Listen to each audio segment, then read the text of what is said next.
category in a second. We Dude. It's might. about to get hectic. We're about to turn into Melmy with an ASMR stream. Tingles, tingles, tingles, tingles, No, tingles. we could never be that bad, bro. It's okay. I know we're better. We're better. But as you probably know, these are recorded for Spotify, YouTube, shit like that. But that doesn't mean censor yourself. I don't give a fuck. We swear it's 18 plus. Bada bing, bada boom. I got my notes. Are you ready? I'm always ready. All right, 5 seconds to edit out. Blah blah blah blah blah blah blah. Ladies and gentlemen, welcome back to the Troll Talk Podcast. This is episode... I already can't talk. We're starting off strong. This is episode 5 of the Troll Talk Podcast, recorded for Spotify and YouTube. So if you're watching on either of those platforms, welcome in. My guest today is none other than the Twitch-hated turned partner and skateboarding prodigy. You know, it's Tony Hawk's birthday today when we're recording this, but this man's better than him. LostPoolBoy. How are you, buddy? How's it going, everybody? I just got done skateboarding, and we're here with Trolleyzz There on the you go. wonderful podcast. There you go. Now, speaking of podcasts, though, you've done one. You've done a couple. And you said that you don't want to give your guests that generic, cliche, grade 5 intro to tell us who you are and what you do. But I'm going to do that. So tell us a little bit about who you are and what you do. I'm just a chill guy that just loves to entertain. And I love to have fun living. That's it. That's it. That's all you can really do nowadays, right? Right, absolutely. But for people that don't know you on Twitch, you are under a more niche category. You're a music streamer for the most part, right? You do your IRL content, you do your other skits and stuff like that, but mainly you're known for the music side of your streaming. That's how you've been since day one. But well before you even started streaming, you've produced music, you've been in the studio, and I want to start off everything by talking about that love for music that you have. Where did that all start off? Honestly, it was like something that always just stuck out to me. Like the idea of that art form was just so beautiful to me since I can ever remember. I think the most part where it became something that I was like, okay, I want to do this was, I guess, growing up seeing my dad always singing. My dad was a singer as well. Okay. And just being surrounded by music all the time, like I think over time it kind of got into me, and then one day I got in the studio and that was it. It was over. What was your dad known for singing? Like what genre? He sang like Elton John type stuff a lot. Okay. Okay. And that's why you can now sing. You got the genetics, your fucking voice of an angel, shit like that. Everybody thinks that you can't sing because you rap, and then you bust out the vocals, and everybody's like, whoa. Yeah, I don't know. I kind of did that rapping thing to myself because I never was just a rapper. Yeah. And then I made a song, Ass Fat, and then yeah, automatically I just became a rapper to everybody. I mean, I will say this. That song is what started up today's stream. I was playing it for everybody on the starting soon screen. Yeah. I was just like, yo, we're just going to hype the fuck up out of this music, right? It's on all platforms from what I could see. But mainly you have a music video on YouTube for it. It was on SoundCloud, stuff like that as well. But Yes. with your love for music starting from a very early age because of your family, what made you convert it into the passion on Twitch for when you started off? I think, as in like how did I get from just making music to streaming? Yeah, and pretty doing much. music content? Yeah. Oh, one day I was like, man, I want to make like a safe haven for musicians. Mhm. I was always complaining about stuff with like being a smaller artist and an independent artist, but I wasn't doing anything Yeah. in those regards. And I was like, I could do something about this, and not only entertain because I love entertaining and entertainment in general, Yeah. but I can do something and just stop complaining about it because I'm not a big complainer. I like to do things, and I like to, like, if I feel a certain way or I start complaining about something, I like to do something about it. And that's kind of where it started to have people send in their music, and it was like, I want to give people a place. I want to give smaller artists and producers a place to bring their music and do music things, connect with other musicians. I like that. And the one thing I will say, if you like to entertain, you're in the music aspect, if you want to look at stream, don't go into a different industry where you're making love to guitars, because at the end of the day, that ain't going to work for you. If you see the photo. Man, that look Wait. you're giving that guitar right now is kind of How did scary. you get this? How did you find this? Oh, we're just getting started, Pool Boy. Welcome to the podcast. Can you explain this photo here where you're blonde about to make love to this guitar? Um, I'll tell you where it's from. it's probably from some video of me. Your first vlog on Instagram. I uh I can't say exactly what was going through my head at that moment, but I can say that guitar was looking fine as hell. That's what I will say. You were playing it with your nose and you almost cut yourself. It was the funniest thing when I watched it. But I was shocked at the fact that you were actually able to play it with your nose and you made a melody with it. Like you were just Oh, I normal think I was like strumming. strumming. Yeah, and all I of a do sudden, that. it's so weird. You did it with your nose, Yeah. dude. Yeah, sometimes I play like if I'm in the studio with the homies and I'm just messing around, like sometimes I'll play the guitar with like my nose or my feet or like I'll just mess around or like pull up my elbow and start strumming a melody. There you go. I mean, and a lot of aspects in that vlog were you just talking about random like outbursts that you would do, like just random rants, and just topics and tangents that you would go on. Do you find yourself still doing those nowadays? I'm always going on tangents. I'm always on ramp. I have to stop myself now. It gets bad. It gets to the point where I just won't stop and I'll just keep going. And it's not like I'm just a broken record. It's just I have a Yeah, lot to say. I don't yeah. know.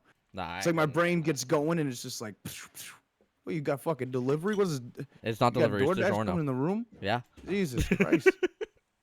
But as somebody who goes on a lot of tangents as well, I 100% understand that you got to stop yourself. You got to like just kind of focus and narrow down on one of your thoughts. But I can't help myself. I will always go on a tangent. I will always just ramble and rant, and a 2-minute convo will turn into 20 because I just keep talking and talking. And I feel like that's what kind of helps with the podcast too, because you could just wing it half the time. Even though I got topics, I got a format, rambling and like stuff like that is just more fun. It's more real, It is. right? That's the way to live. Like, you know what I'm saying? Why be quiet about some I'm very blunt and I speak up about a lot of things. Mm-hmm. Like I don't hold back, dude. And then that's what gets me into these loops where I just keep ranting. I won't shut the hell up. Yeah, and then somebody tells you to shut up, you're like, nah, I'm passionate. I want to talk about what I'm talking about. Exactly. Now, going as far back as I could, digging deep, as you could tell by that first photo, you've been known as LostPoolBoy across everything, across your music, across your stream from day one. Was there any other name that you went by beforehand? I'm not really, other than like my real name, like just my real life name. That's kind of about it. Like, other than that, no. It's just always been Pool Boy or Lost Pool Boy. Okay. Now, what made you come up with the branding of that? Because it's a clean name and it's very like it rolls off the tongue. But like what made you come up with that name of all things? There's a Um, story, I could tell. you'll kind of like it though, but there's a lot of things that just came together, right? Cause like I went by just my name and I was like, this shit's lame as hell, right? Like I don't want to just be my name, right? I want Mhm. to if I'm gonna make music, if I'm gonna do stuff, you know, and I was also doing YouTube. I'm like, I want a cool name. I can be whatever I want, right? I could have people call me Fish Bubble Boobs if I wanted to, you know? That's not a bad So name. so why the hell am I gonna settle for just my name? Yeah. And I'm like, I screw it. You know what? So I got to thinking and I was like, well, we always had this nickname. These people I used to party with, like in school and stuff, and Yeah. like, these friends, and we always called ourselves like we would call ourselves the Pool Boys. Okay. All of our Facebook names back then when Facebook was popping, you know, Facebook was like Twitter, Yeah. and it was all like it was really cringy to be honest. But we were all like the Pool Boys, and we added it to our names, and we would go out or whatever, go to parties, and people would refer to us as the Pool Boys or whatever. And I was like, I don't know, I kind of like that name. I was like, all right, so that's where the Pool Boy part came Yeah. from. And then when I was thinking about my name, it was actually you're gonna like this one. I was actually thinking like I was playing Pokemon. I think it was Fire Red. It was Okay. Fire. No, it was Leaf Green actually. I was playing Pokemon Leaf Green, Mhm. and I seen it was like Bird Catcher Tim or something, or Tom the Bird Catcher or something. Yeah. I was like, that's dope. This guy's got a name, and then he's like a bird catcher. And then there was like scrambling kid, or you know how they do that? Yeah. They add the name with like what's going Yeah. on with the person. I was like, you know what? That's dope. I like that. All right, I want to be a Pokemon trainer too. Fuck that, you know? So I made this character for myself. It's like Lost Pool Boy because I don't know, because after that, like all the partying and stuff thing, it's like I kind of got lost and moved on from that part of my life, and that's how I was feeling, and then it just kind of stuck, you know. And now people call me Pool and I don't know, sometimes Pooh Boy, and they fuck around with it. But yeah, that's pretty much how it started. It was all just a bunch of things going into one. Why do you have one of the best like origin stories for a name that I've ever heard? Like we've had Melme on, and like imagine that Yeah. name. But no, realistically, like Yeah. that Not that much is, to that story. that has honestly a really cool double meaning to it because it's two parts, but you would never expect it to be. Right? And since it's Yeah. stuck, you've been able to make really cool branding off of it. I couldn't get a high resolution photo of your previous logo of just LPB, but the way that you had that logo was really nice, and that's an OG thing. Not many people might know about that logo. What made you switch from that to like just who you are now? Your profile picture is your face, your branding's about yourself, right? You have a little bit about water and pools and stuff like that, but mainly all the branding is about you. What made you go personal with everything? Yeah, honestly, dude, I was like, I was thinking about it, and I was sitting here and I was like, I don't even clean pools. Shit, matter of fact, I ain't swam in like 8 months. But my name's LostPoolBoy. I live in Ohio, for God's sake. I don't even live by a beach or by where it's sunny all the time. I'm like, what the hell am I doing? And I was like, you know what? It's a cool name with a cool origin, right? It sticks Yep. around. But my branding shouldn't be like all pools and water and stuff, because it's like, what the hell am I? I'm not swimming all the time. I'm not a lifeguard, you know? Jesus True. Christ, for Christ's sake, I look like a blown out muffin. Like I can't be out here, acting like I'm some pool boy and like cleaning, these cougars' pools and stuff. I was like, I don't know, it just doesn't fit. Homie, I don't know. The beginning days of your Instagram was full of thirst traps like this and BDSM photos like this. So I don't know if you can say that you aren't one of those pool cleaning boys for cougars when you got these kind of photos, homie.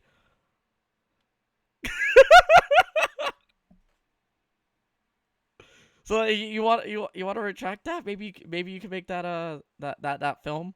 This isn't the beach. This is a bathtub. There's backstories to these photos if you want them. I would love it. I picked this one in particular because you could tell I have a collection of Dragon Ball items. Hold on, I'm feeling sensitive. I gotta put on a beanie. Go ahead. Oh, for people who might be new to these podcasts, I dig a little deep on some socials. Um, these were all at the beginning of his Instagram. Welcome All back. right, so Let's start so with the there Dragon is. Ball photo. I like this one. I like this one. Okay, so that shirt right there. Yeah.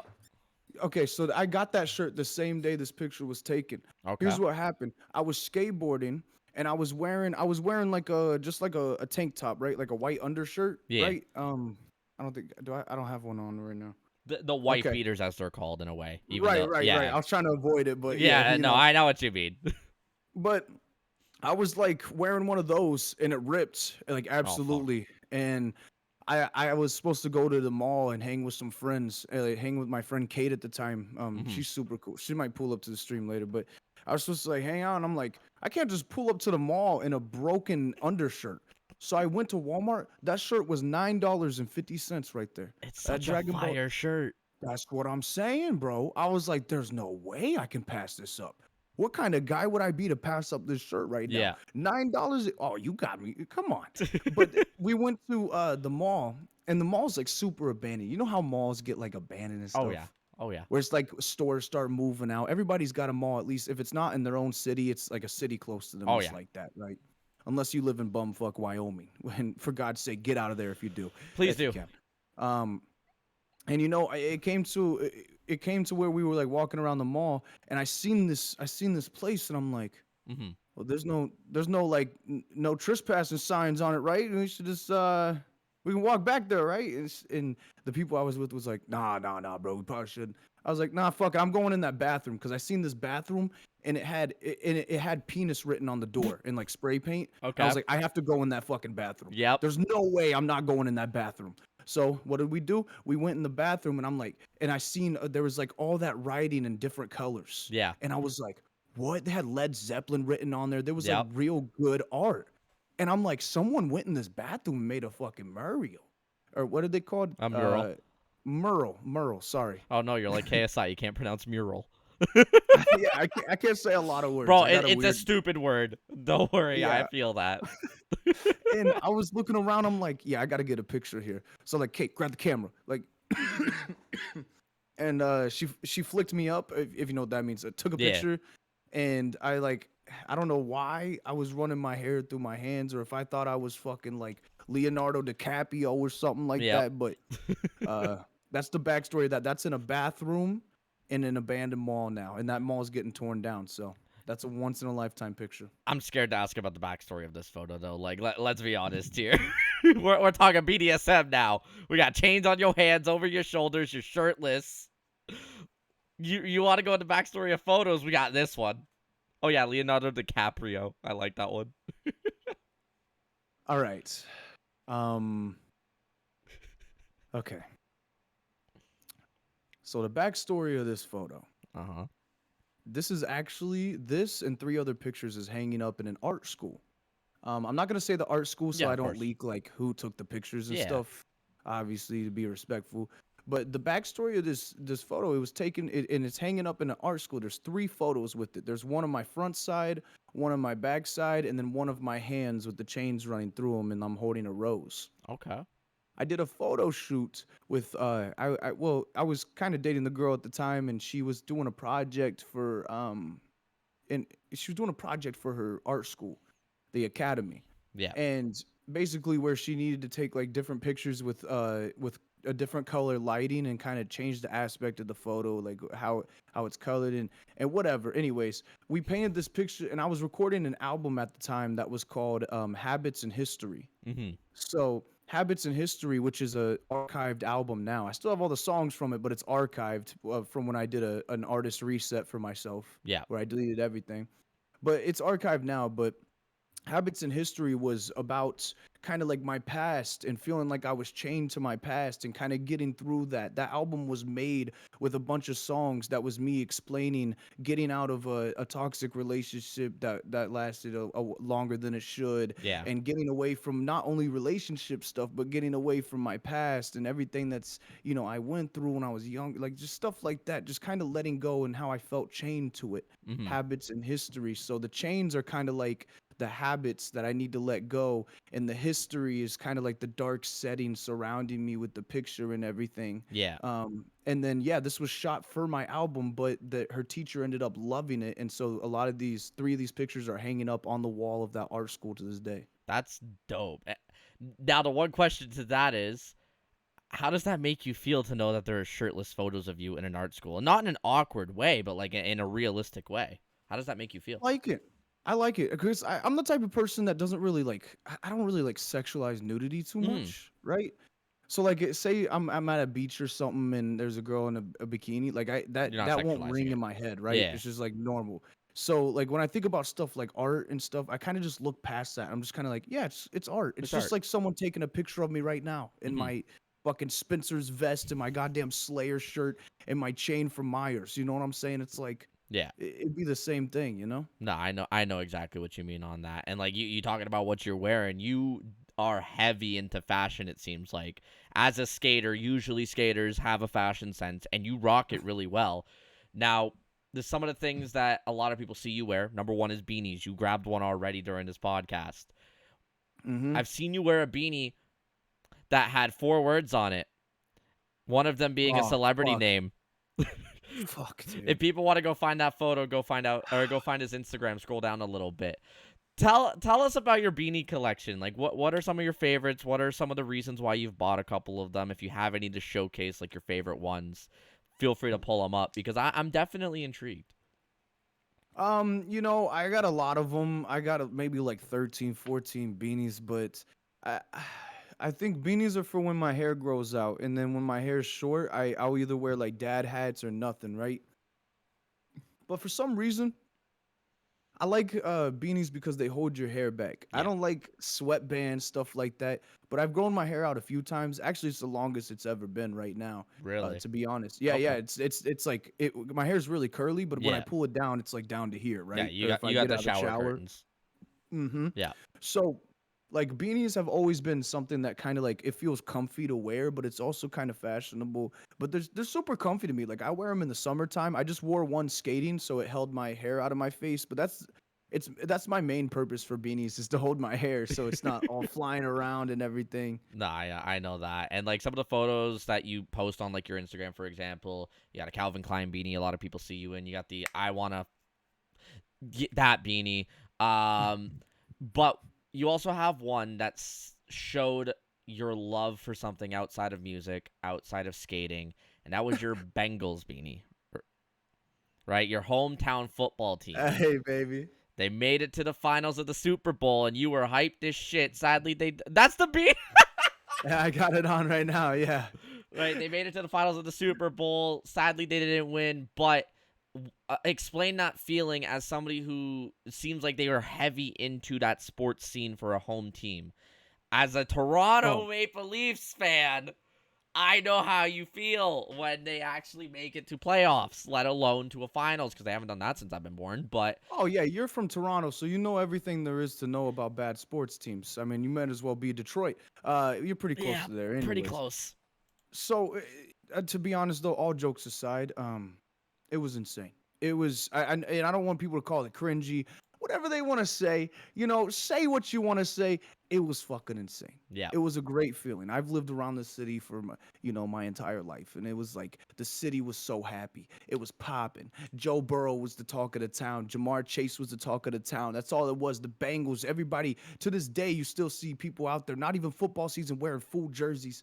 It was insane. When some of those playoff games, actually all of them, the city roads were just packed with people watching the game that was broadcasting in OTR over the Rhine. yeah. It's right next to Kentucky, right? It's like it was packed. Every bar was packed when games were going down. I mean, the city was just popping. It's already a busy city, right? It's already a pretty busy city Hmm. on its own.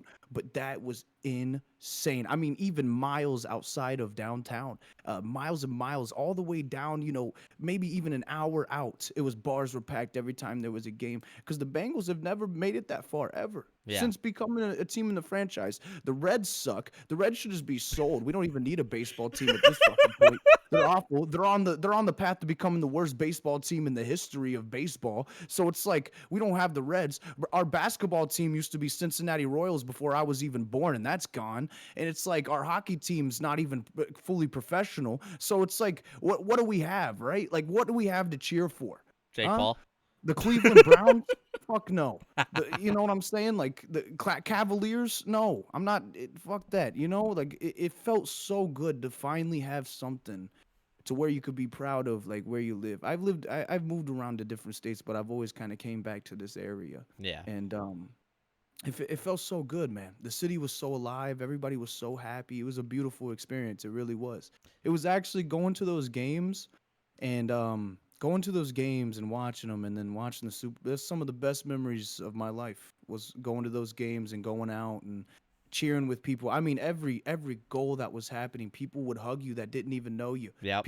You were shaking hands. Everybody was dancing. It was so nice. It felt like everybody gave up on like all the bullshit in life and like ignored it for a while and just let themselves be completely happy and cheer for this team that has never been good. We had 40-year-olds out there, 50-year-olds that have never had a good football team in their city that were just ecstatic. And it was beautiful. That's how I explain it. It was beautiful to see people kind of decompress and let go of a lot of stress and be able to go out and cheer for something, to take pride into something. That was the most beautiful part about it.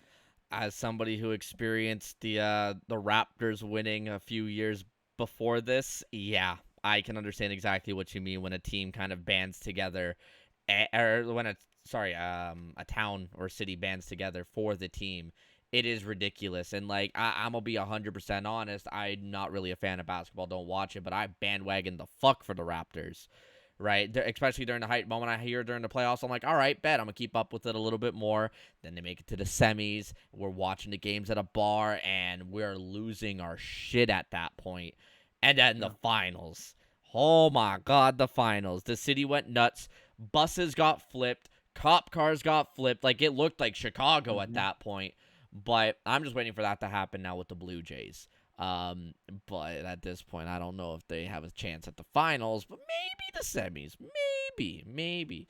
Melmy understands because Melmy is also Canadian. The Raptors, 2019, best year ever. Exactly. Now, outside of hobbies, I want to start getting into your Twitch career, where you started and everything like that. We briefly touched on it, but I want you to tell me, above all else, about the Chlorine Dream. It's a little pun based on your name, which I fucking love. The chlorine dream, baby. The Chlorine Dream. Tell me about that. Yes. Where did it originate?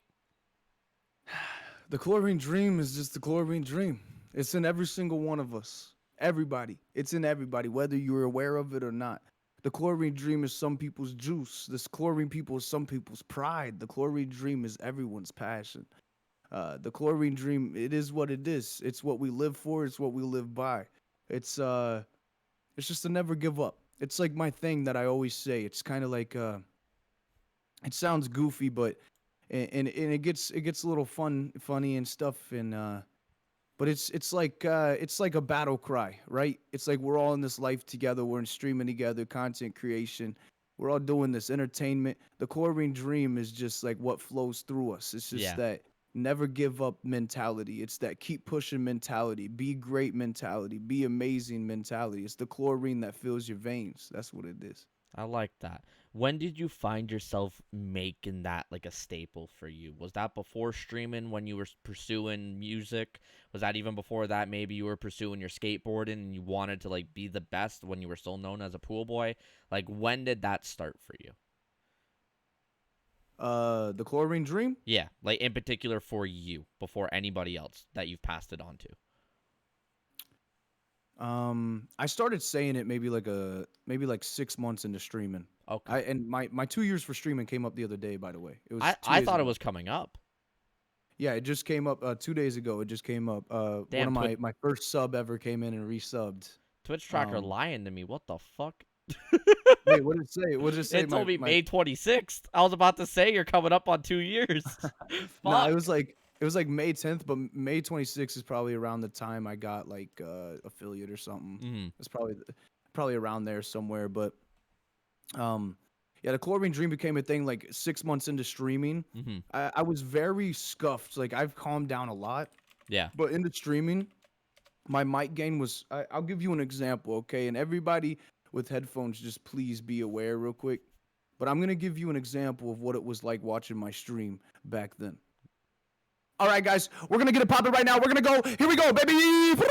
The chlorine dream, baby. We got this going. Get the music pumping in this bitch, yeah. And my mic gain was always just on 100, no matter what, like Yep. 150 if I could. It was just a lot of yelling, a lot of disgusting, just, I don't know, dude. I was a big degenerate, and I would be streaming for like 10 hours a day, just yelling and listening to music and vibing out with people, playing games a lot. I played games a lot more often. And I was like, I was just always hype, and I was like, this is the dream. This is the chlorine dream. Mm-hmm. Like, I guess it's that mentality in me that's like, always go as hard as you can, always work hard, try your best. It's like Yeah. the dream, you know? It's what we're all grinding for. No, I can Um, respect that, like, very much so, as somebody who also dealt with having a very loud mic at the beginning and then all of a sudden, toning it back, filtering it a little bit more, understanding everything that goes into it to make it sound better. I can understand when your mic is starting to sound like this and it's really loud for no reason. Yeah. mm-hmm. There's a lot of learning when it comes to Twitch. And what I want to ask you is, when you first started off, right? You said May 10th was your 2-year anniversary, which happy 2-year. Fucking that just Thank passed a you. couple days ago because my stats are wrong. You already had a following on Instagram through your music career. Do you feel like having that following made it a lot easier for you compared to most when it came to starting Twitch, hitting affiliate, and just having a fan base at the beginning? Absolutely. Absolutely. Cause right when I started, I never really had you know what, there was times where I streamed with 0 viewers and I would just stream for hours. Mm-hmm. And someone would come in, I'd start conversation with them, and I was streaming on YouTube at that time. Okay. Um and I was like, this sucks. And but I kept going. And I was like, you know what? I'm going to Twitch. I don't know what made me go to Twitch. I think I was watching like Asmongold or something at Okay. that time. and I like loved Asmongold, and I was like, he's streaming on Twitch. You know, they know what's going on. There's not a lot of people really doing it on like YouTube as much, you know. So I was like, I don't know if I like this, right? So I moved over to Twitch, and that's when I started putting it on my Instagram, Mm-hmm. and I started putting it out there that I was like starting streaming. And as soon as I got to Twitch, I never really like was you know, average like 0, 1 viewer. I always had people in the stream. Yeah. The second I moved over there and started putting it, so yeah, absolutely, it helped me out a lot. Like just having people come in, but it was very hollow. It helped me like start growing and start a community and start building that family feel to the stream. Yeah. It definitely helped me with that, but a lot of it just it mostly helped on the discoverability end to help me find that community, because I can say from that following that I had previously from music and everything, Mm-hmm. it didn't convert too well. I'd say maybe about 2 or 3 people from way back then will still stop in my stream. None of them regular viewers. Yeah. Nah, I definitely understand that too. With a couple of my mods being like my personal friends, they're at day one where they're all the time supporting, right? As you grow up, as you get older, and as you, the honest truth behind it, you see your friend's success, you tone back slightly because you know you're not really needed anymore. But in regards to having that following already and people just coming and going, you know, that's the part of Twitch. You've been doing this for 2 years now.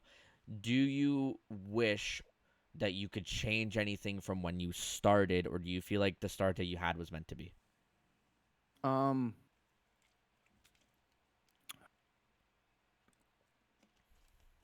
you know, I don't think I'd change a thing.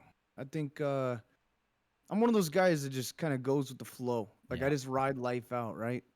Like I don't have a lot of regrets in life. Actually, I probably have no regrets in life.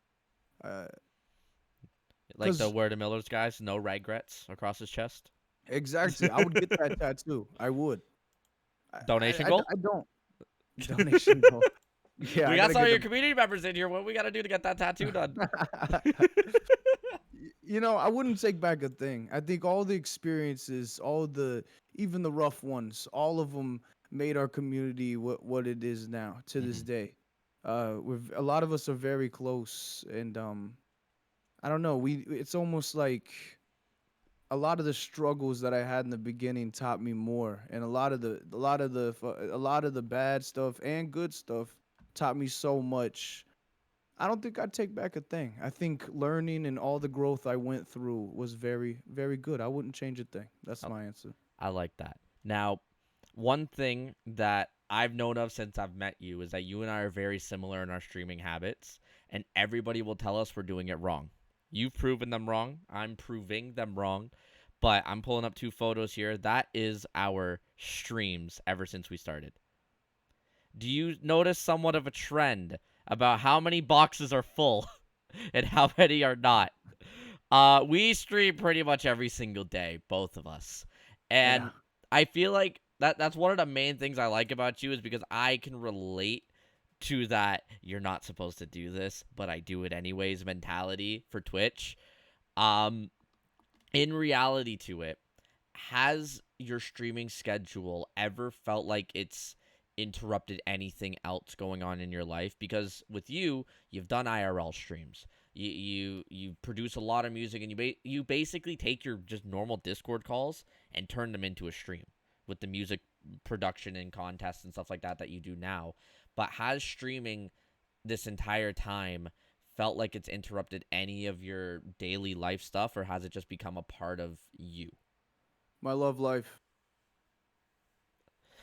Can I high five you through the fucking cam?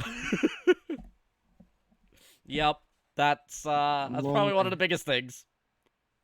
Yeah. Is that it though, There's or do you not. feel like it's just kind of become like a part of you and you've accepted it that you enjoy doing this every day? I think like sometimes, you know, like I there will be things on my stream that I like need to get finished or like do, and things that I need like I haven't fixed my sound alerts in 3 days because I just been streaming because I had to like reinstall Windows on my computer, right, and like Mm-hmm. get a fresh start. And after I did that, I literally haven't had like the time or like done stuff. But I get into calls with really close people to me a lot of the times, like late at nights and stuff. And Mm-hmm. I do productive stuff while I'm in the call with them. So like I'm sitting there and I'm talking to him and I'll get stuff done that I need to as far as like recording music or getting artwork done for people that I do because I do artwork for people sometimes and like banners, digital art, whatever. Any type of collab, music I need to do.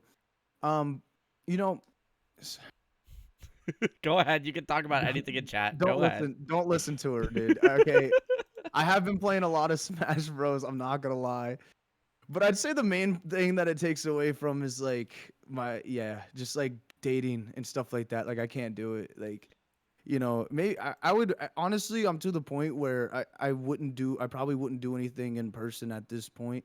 Or like I don't have enough time to do that. Like if I Mm, was to like get into something with somebody, it would have to be someone that understood my lifestyle and like streaming yeah. and someone I could talk to online for the most part or like over the phone rather than like in person a lot unless they were like live together or something, but it's kind of hard to get to that point without it. But Yeah. yeah, I'd say that's like the most damage is done because as far as my friends are very understanding. I've made sure I have like a healthy friend group surrounding me that understands, like I'm very busy. And today I had a window right before the stream, which is why I came here right after skating. I Hmm. had a window of time where I could chill with my buddy, and a few of my buddies at the skate park, and talk to him and stuff like that. And he understood that I could only be there for like an hour, right? Like very micro times within my schedule, and they'll spend that, and then they won't get mad at me because I've made sure that I've built that, we have that healthy friendship and that adult friendship.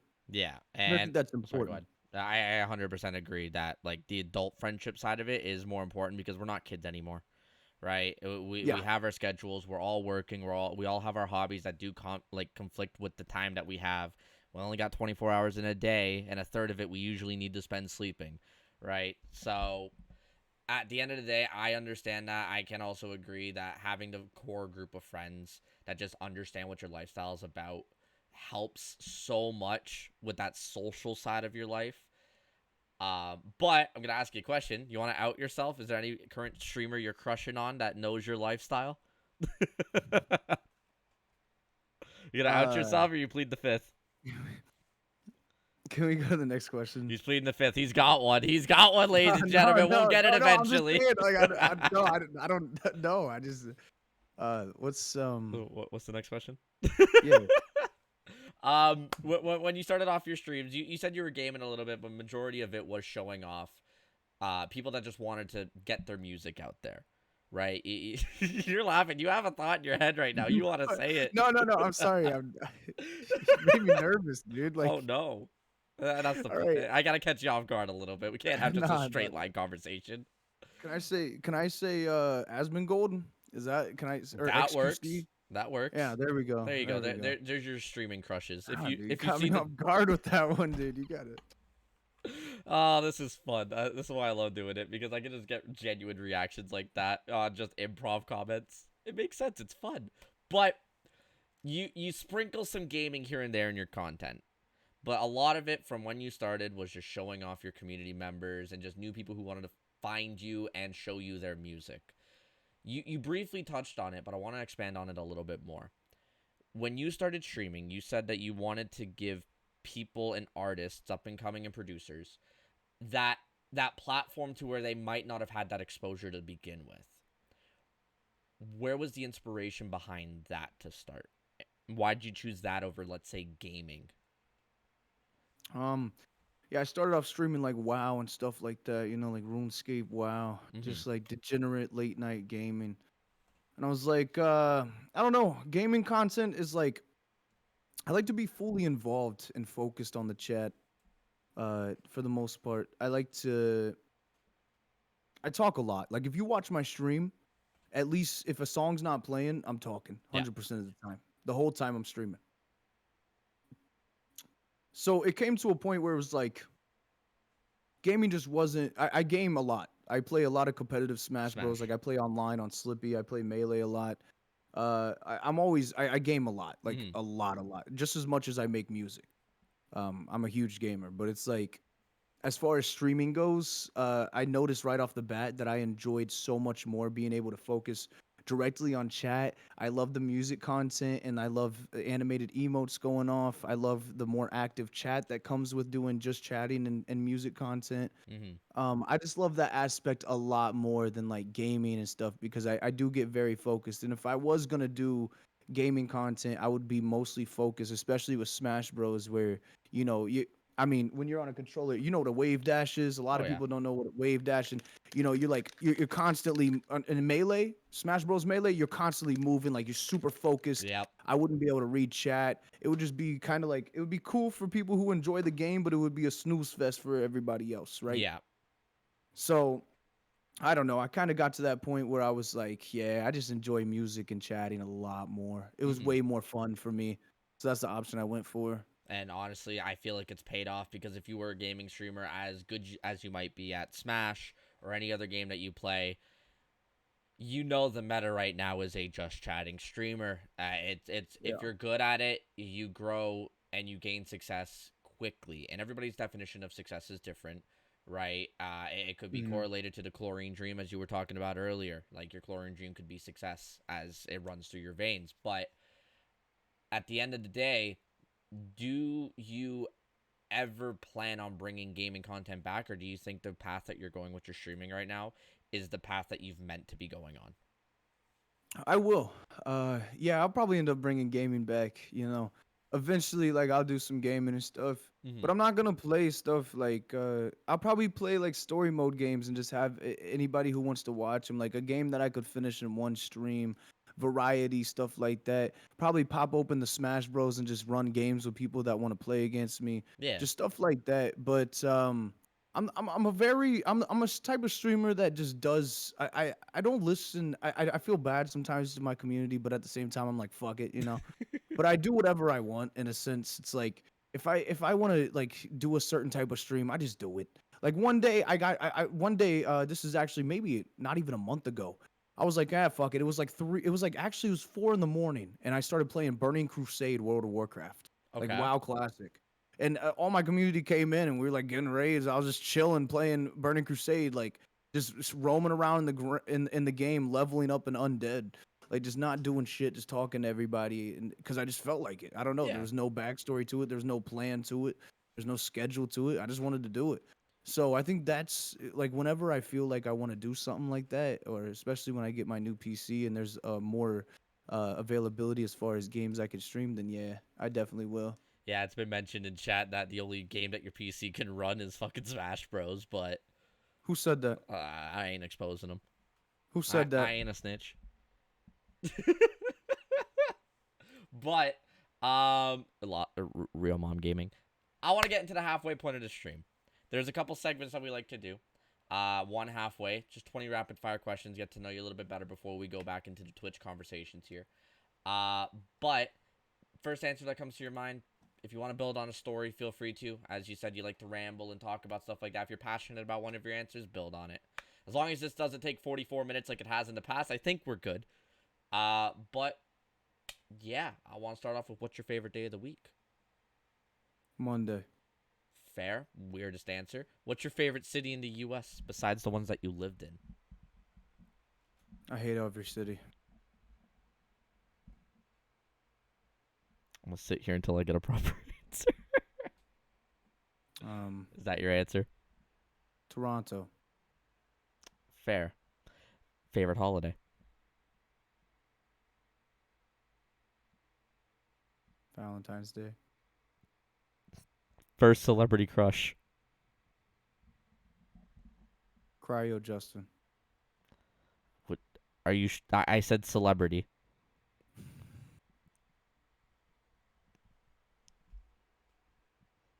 I thought you were about to say like Harley Quinn based on one of your videos in the past. Also, my encoder's Pokemon. going nuts and like everything is stuttering. Great. Place you want to travel to the most currently? Toronto. Cake or pie? Cake, because it reminds me of booty. Ass fat.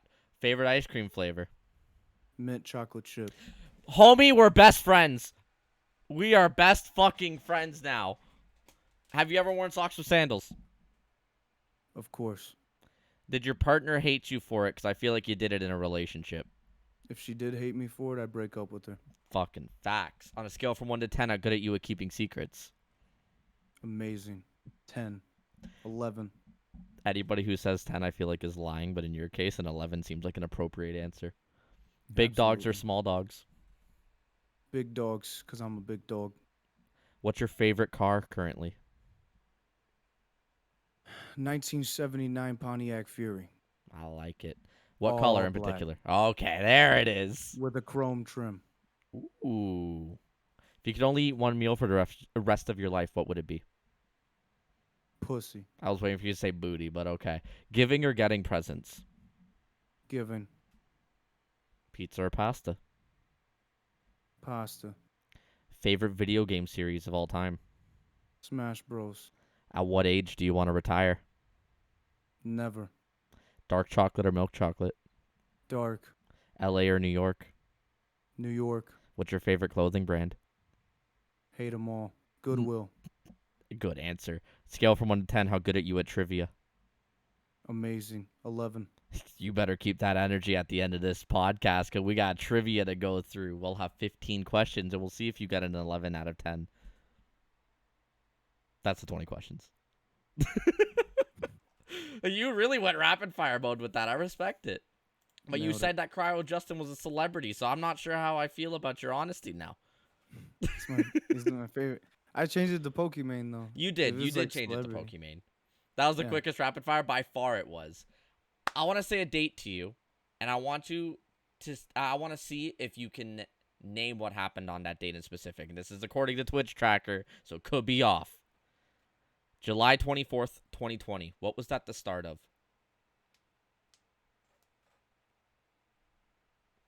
Officially. Did I get partner that day? In 2020? Oh wait, affiliate? Did I get a, July wait. 24th, 2020 was the official start of Poolboy Radio. Oh yeah. One of the biggest staples to your stream. And I feel like Poolboy Radio was a thing well before it had a name, right? As a lot of our reoccurring stuff on stream has. But that's when you officially started it. What made you come up with the idea of Poolboy's Radio, and why did it become one of the biggest staples of your stream, one of the most consistent things? And like, what did you want to create with that originally? Was that the showcasing artists and producers, or was it something else? So before it was called Sleepy Feedback because I would stream late nights and I'd stream all night and it was like music feedback where you give people feedback on their music. Yeah. I didn't like the feedback aspect and review aspect. I didn't like the idea that every song I heard I had to tell someone what they could fix about it because some people are more experienced than me and better than me and I acknowledge that as a musician and as a person. Mm-hmm. So there's certain songs, and I don't know. I didn't like the review aspect. It takes too long. It becomes a snooze fest, and feeling like you have to evaluate fully every song. If there's little places I can help somebody or tell them how I truly feel, they could make the song a little cooler. In my personal opinion, I will do that. But as far as a full review and feedback, I don't really want to do that. I want it to be more of a radio aspect, right? Mm-hmm. Where I listen to the music, we vibe out, we hype it up, they drop their links, promote themselves, and we keep going. We have a good time. Yeah. So, what originally, like, just getting into that and everything, it was like, so there was a community I was part of when I first started, like, when I first started recording music, right? Because I've always been rapping and like freestyling, like I've Mm-hmm. done ciphers, rap battles, whatever. I've sang, stuff like that. I've tried to be a part of bands, vocalist in bands, stuff like that. But when I first started recording, I started making more like emo trap because that was it was a new thing, and I was trying to, wanted to try it out. It was when Little People starting to first come around, stuff like that. Yeah. So so I was like in a community, and it was like in a Discord. It was called Quick Death. Okay. And I would go and they would do YouTube streams on one of the producers' channels where they would you go in and send in your song, and I was like, this is dope, and I loved it. And then over time, that person started streaming. I was like, I missed that. Mm-hmm. I was like, wait, why don't I just create my own space? The fuck? It's not like this shit's locked up, Nah, Yeah. fuck that. So I went and I was like, all right, I'm gonna do my own thing. So I started doing it, and then I ended up falling in love with it, and I would stay up until I mean, when I first started, it would be like 4 people in my stream sending me their whole discography, like every song they ever made, you know? Yeah, And so I'd be up till 8 a.m. talking to these musicians, getting to know them, and just listening to their music all night, over and over again, listening through full albums. Now it's a little more hectic, and I have to do like certain rules and stuff. of But back course. then, that's like I just fell in love with it. There's a serious passion I have with like everything that I do with it, and just going live and just streaming.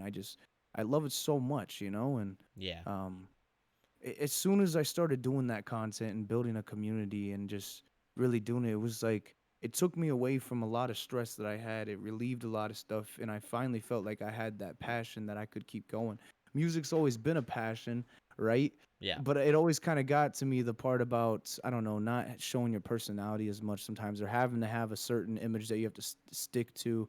I was like, live stream content. I can go on here for hours, ramble, talk, get to know people, meet new people, have fun. I'm like, this is fucking dope. This is way better than just dropping a song and hope it does good. Yep. You know, like a lot of people, that's what they want. That's for them, and that's cool. But for me, I wanted more out of it.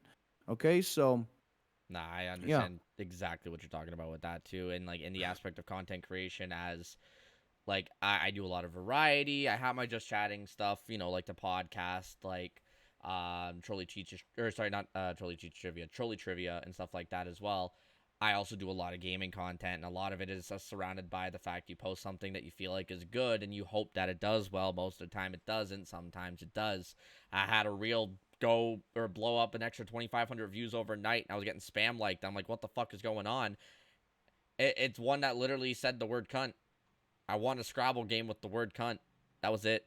And it had like 40 views, and then all of a sudden shot up to 2,800. And I'm like, I posted this 2 days ago. Where was this then? It's like, you never know what's going to happen with traction in any kind of content creation that you do. So I understand what you mean by that. And now that you are at the position that you are with streaming, and you have all of these people coming in to your streams to basically promote their music, they want your audience to hear it. They potentially want feedback and stuff like that as well. And you're also, putting producers up against each other for memes, making community songs and stuff like that. A lot of it can be draining, and it can be mentally taxing. What I want to ask you is, what do you do to kind of balance out that stress of needing a successful stream, for example? Like, what do you do before stream? Do you have any pre-stream rituals? Do you do yeah, anything after stream to decompress? What do you do? yeah. I meditate every day. I like that. Every day I do meditation. Sometimes I do it multiple times a day if I need to, but I Mm-hmm. collect my thoughts. I feel like as humans, we have this habit and cycle we get into where we keep running and running and running. We let that hamster take over in the wheel and just keep going. And we just keep proceeding through life. And we don't take a lot of time to slow down, collect our thoughts, understand ourselves, understand what's going through our mind, and process it. Mm-hmm. Not a lot of people slow down. I didn't for I don't. years. So I realized I was like, I need to slow down. So I always take time to collect my thoughts every day, whether it be once, twice, 3 times. Um, I always take time to slow down, keep life from just rolling quick, quick, quick, quick, quick, quick, quick. Because that's how you burn yourself out. You get stressed out, and that's how you damage your mental. Yep. So now I take time to, I take time to process my thoughts, evaluate myself, just think. Just take time to think deeply. Talk to yourself. You know what I'm saying? Yep. Think about where you're at, life is at. And that helps me with everything. That's like the basis, right? That's the foundation for what gets me through everything and what helps me, right? And that's the foundation. Now that helps me when it comes to numbers and stuff. Not worry about that. Never worried about that. Never wasn't like a numbers guy or anything like that. I just do my thing because I love doing it. Right. Yep. It's nice. It's nice to when things pop off or things do really well. But at the same time, I'm not sad if they don't. You know, because in my eyes, I'm content. It helps me remain content. Yeah. That's a big thing as well. You find yourself often being a streamer, being a musician, being a content creator. You want more, more, more, more, more. You have a goal in mind. You get to that goal. You keep wanting more. It's like it just keeps building, which is it's good, right? You're ambitious. Mhm. You wanna achieve. You want success, but at the same time, you have to learn to be content with where you're at. Yep. You have to learn to appreciate yourself, not self love. I'm not a big person on like self love or Yeah. stuff like that. I'm more of a self appreciation type of person. Learning to appreciate where you're at, what you're doing, learning to tell yourself, hey, you're doing okay. You're doing a good job. Don't stress. Now, it's okay to be ambitious and motivated. That's good. Set goals for yourself. But once you reach a goal, appreciate that you reached that goal and then keep moving. Don't just keep moving. Yeah. Appreciate yourself. So, that's one thing that I've added into living my everyday life is slow down with and do some meditation, do some thinking, breathe, and understand that I'm doing all right. I'm okay where I'm at. Be content. Don't always just want more and more and more and more. Don't live a greedy cycle of a life that'll lead you to nothing but off a cliff that you can't may not be able to come back from. Yeah. Nah, I honestly need to start doing that more. I'm a person that just lets that hamster keep running and running and running and running and running. The one thing that I will say is the appreciation side. Self appreciation is something that I focus on more. Like, you set that goal, you hit it, you take time to just appreciate that you hit it. Set another goal after, right? It's not the fact of wanting to be greedy like some people are, and you can tell who they are. Um, it's more in the fact of just I feel like self appreciation also needs to tie into like knowing your worth in an aspect Mm-hmm. of like being content of where you are. You got to know where you are, right? You can be, as a streamer, for example, sitting on a 5 viewer average to start. Acknowledge you're at a 5 viewer average. Appreciate that you're at it because you are at a point where you started at 0. Now you're at 5, right? If you want to talk about Exactly. numbers or stuff like that. If you are content with your content, that's a great place to be, right? Figure Mm-hmm. out where you might want to go next. But if you're content with what you're creating, it's going to show. And for you, it shows. You are happy with what you do.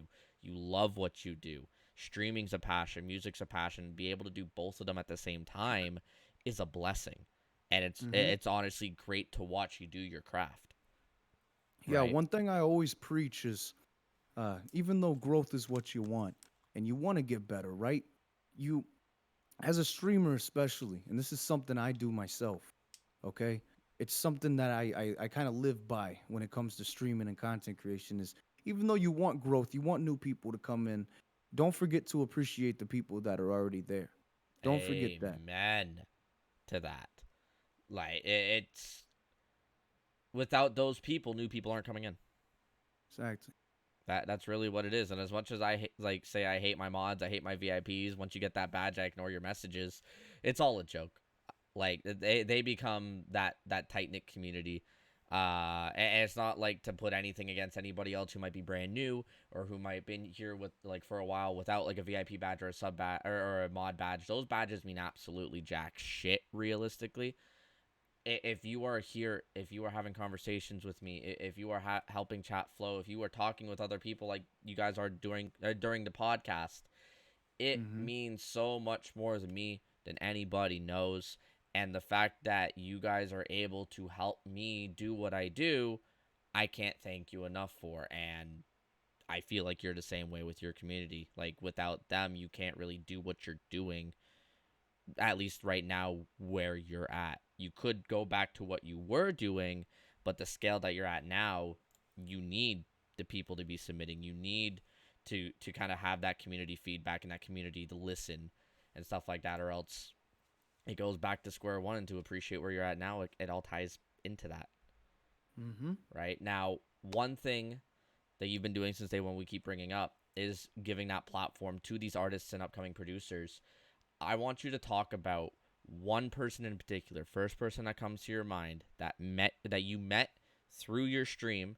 They showed you their music, they showed you their production. You maybe gave them some feedback, and they've come back time and time again, impressing you. There's got to be one person that you can talk about that has Oh, done that. a lot.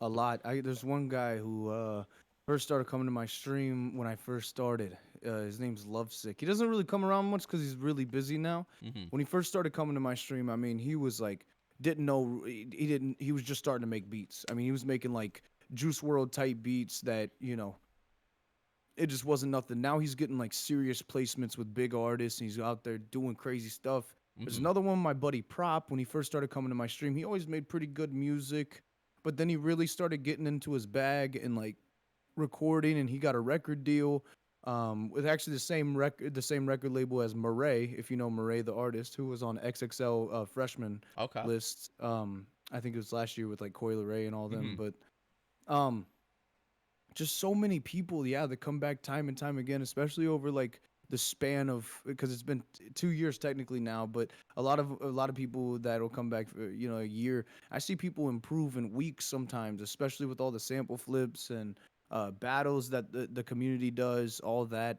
People just improve so quick sometimes. So yeah, the time and time again, it's just countless amounts of people.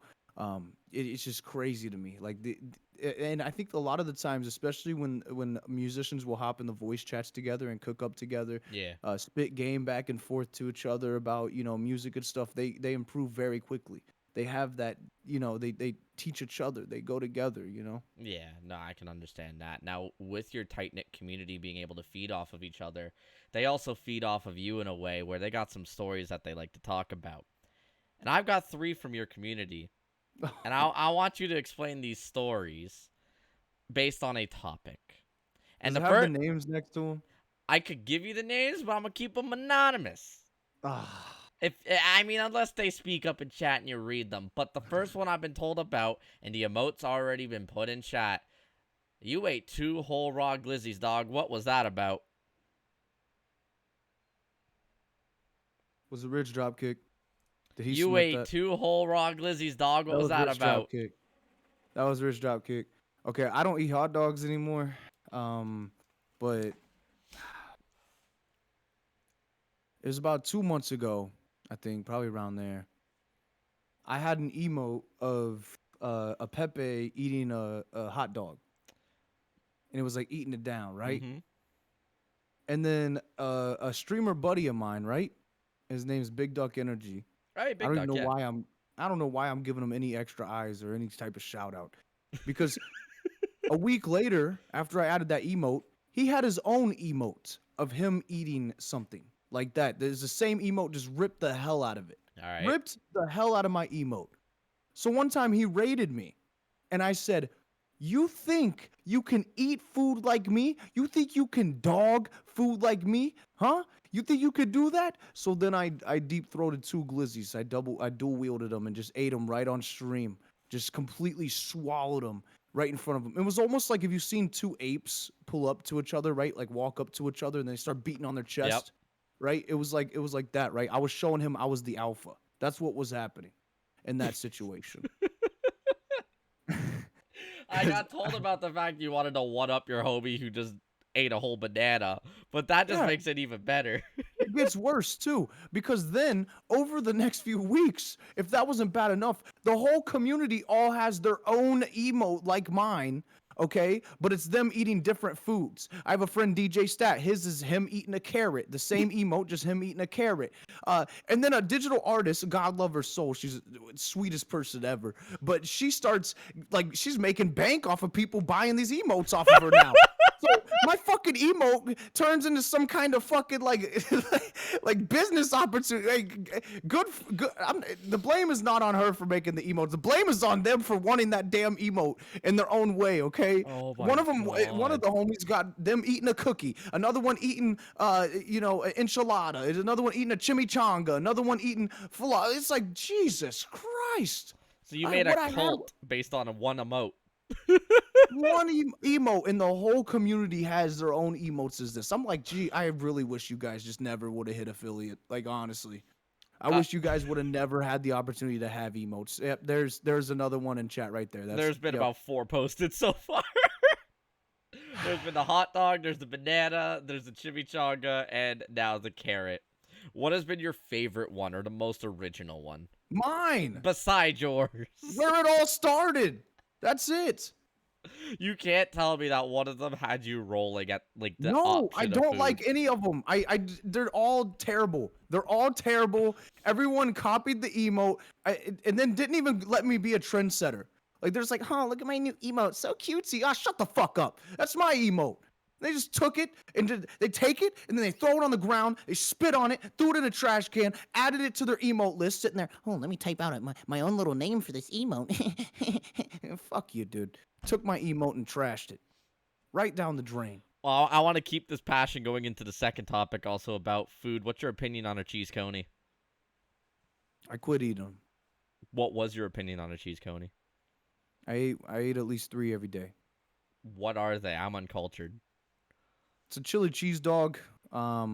You got a hot dog on a bun with chili and cheese, and then you got mustard on top. It's a place around here. It's called Skyline. It's a Cincinnati special place, and it's really well known Yeah. throughout like United States and stuff.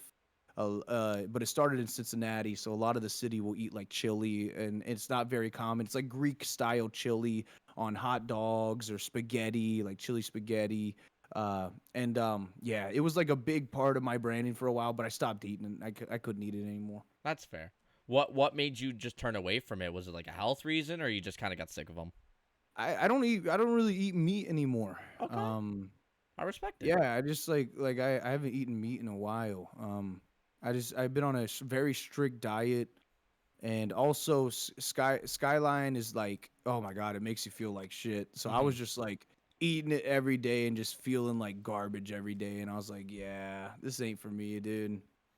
Did switching from meat? I don't want to like assume, but I'm going to say that you are now like vegetarian, not vegan, but vegetarian.